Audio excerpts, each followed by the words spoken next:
আজকে বিশেষ বিশেষ খবরের দিকে নজর রাখুন। হাওড়ায় বিজেপি সমর্থকদের থানা ঘেরাও কর্মসূচি। আরজিকর কাণ্ডের প্রতিবাদে কলকাতার রাজ্য স্বাস্থ্য ভবন অভিযানে ডাক দিয়েছিল ভারতীয় জনতা পার্টি। সেই অভিযানকে ঘিরে প্রশাসনের যে হিংসাত্মক মনোভাবে বহিঃপ্রকাশ হয়েছিল এবং তার নিদর্শন উঠে এসেছিল কলকাতার রাজপথে।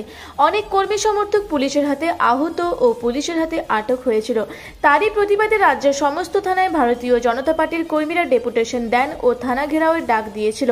সেই মতো শুক্রবার হাওড়ার থানাগুলিতে অবস্থান বিক্ষোভ ও থানা ঘেরাও কর্মসূচি পালন করল ভারতীয় জনতা পার্টির কর্মীরা। এই অবস্থান বিক্ষোভকে কেন্দ্র করে সমস্ত থানাগুলিতে পুলিশ বাহিনী মোতায়েন করা হয়েছিল।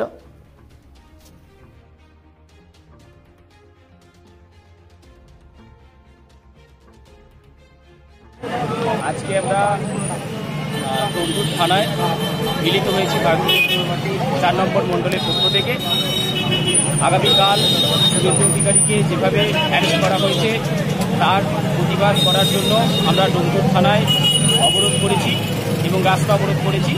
আমাদের অবিলম্বে একটাই দাবি, দোষীদের শাস্তি হোক। আমরা একটাই দাবি করছি, যারা দোষী অবিলম্বে তাদের শাস্তি হোক এবং তার সঙ্গে এটা দাবি করছি আমাদের যে স্বাস্থ্যমন্ত্রী তথা মুখ্যমন্ত্রী তার পদত্যাগ। এই দাবিতে আজ আমরা পথে নেমেছি এবং আগামীকাল যেভাবে আমাদের বিরোধী দলনেতা শ্রদ্ধেয় শ্রী শুভেন্দু অধিকারী তাকে যেভাবে অ্যারেস্ট করা হয়েছে তার প্রতিবাদে আমরা ডোমজুর থানায় বিক্ষোভ কর্মসূচি পালন করছি। ভারত মাতা কি জয়। আপনার নাম আর রেজিগনেশন? হেমন্ত মুখার্জি, আমি 4 নম্বর মণ্ডলের সাধারণ কর্মী। আরজিকর খুনের বিচারের দাবিতে আমাদের প্রতিবাদ চলছে।